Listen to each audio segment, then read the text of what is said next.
Ondan sonra baş qo'limizdagi baş xotin qog'ozi birsi 3 parchalikqa, birsi g'arb sayohatga chetildi. Davlatimizning qadimgi zamondagi 4 chong kashfiyotining birisi nima? Qog'oz yasash texnikasi. Mana bu qo'limdagisi xotin qog'ozi butunlay shu qo'lda yasalgan, shu xotin xalqimiz yasagan xotin qog'ozi.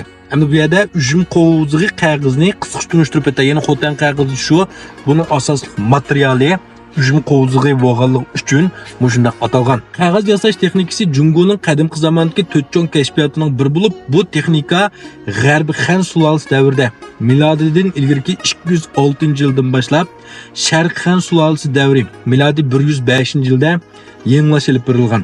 Yana 1908-yili Angliyalik ekspeditsiya Stein Xotan shahriga bir tang sulolasi davriga ibodatxondan xotin qog'oz yasalgan bir hisobot daftarini bayqagan. Üstiga shu joydagi qog'oz setilish ahvoli xotirlangan. Demak, Tang sulolasi davrida milodiy 608-yil Xotan atrofida qog'ozchilik texnikasi borliqqa kelgan. Ujum qo'zi qog'ozi o'zgacha aloyidligi bilan Junxa madaniyatining xotirlashga turtkilik rol o'ynagan. Bu jihatda Xuanzang ya'ni Tangsing nomenkilish jarayonidagi parametr nomli asrda ujum qo'ziqining aloyidligi xotirlangan bo'lib, bu Junxa madaniyatining eng yorqin tarixiy isboti bo'la oladi deydi. Undan so'ng qo'limizdagi bash xotin qog'ozi birsi 3 parchalikqa, birsi g'arb sayohatga chetildi. Undan so'ng bu madaniyatni saqlab qolamizmi, taraqqiy qildiramizmi yoki asta bo'lganga kirib keyincha navrlarimizda yetib kirib burun mashta nasbati deb ko'z qo'ymoqchimi yoki davomli saqlamoqchimi? Albatta hammamizning saqlab qolg'isi bor, bu taraqqiy qiziquvsi bor, shunami? Bu bunday bo'lish uchun bu yasalish kerak. U yasagan ustamlarga shogirdlar kirish kerak, izbosarlar chiqib ko'plab yasash kerak. Buni yasash uchun ular iqtisodiy qimmat yarata olish kerak. Mushuni yasab pul topa olsa, bir odam kelib men yasashni o'rgandimmi, o'zligidan o'rgandi. Endi pul topamiz-chu, zo'lsimi o'rganmaydigan gap. Endi bu qog'ozni bizga bufet satsa, sizlar bizni olmaymiz, shunami? Bu nima ishlatib bo'ladi?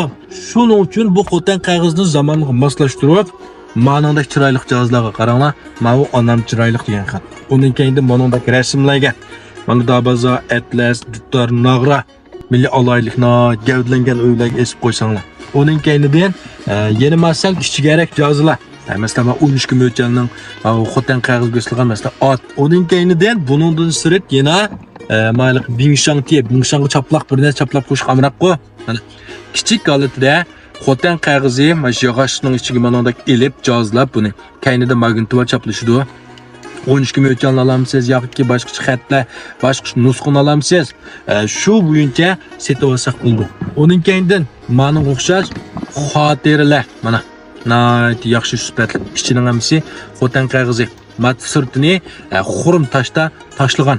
Ma oldingi varaqlarda xotin qog'ozni boya qisqa tushuntirilishi va da yugab buni ep qo'yamiz degan gap. Uni keyin boya o'qib bergan ma xotirmi naq mana xotin qog'ozi naq birinchi varaqqa men boya o'qib bergan sizlarga xotin qog'ozning qisqa tushuntirilishi davlat tilida va uyg'ur tilida mushunga yozilgan. Bir saqlab qo'yish arziydigan yaxshi narsalarki, undan so'ng mush narsalarni bir seyr qarviga esib sizlarga ham bahrilamoqchi. Setib olishni xohlaydigan do'stlar, penunchi gap qoldiringlar. Qaysini setib olganlar bo'lsa, ayat boshlab seyr qarviga davomli mush mahsulotlarni esprima mahsulotlarni xotanda silindi. Xotandagi do'stlar berib bevos setib olsanglarmi bo'ladi. Yoki boshqa yurtdagi do'stlarimiz hayotlar boshlanib ketdi. Xotanga berib boshqa xotin qog'ozni qanday yasaydi naq maydon ko'rib shu yerda setib olsanglarmi bo'ladi. Ko'pchilik rahmat.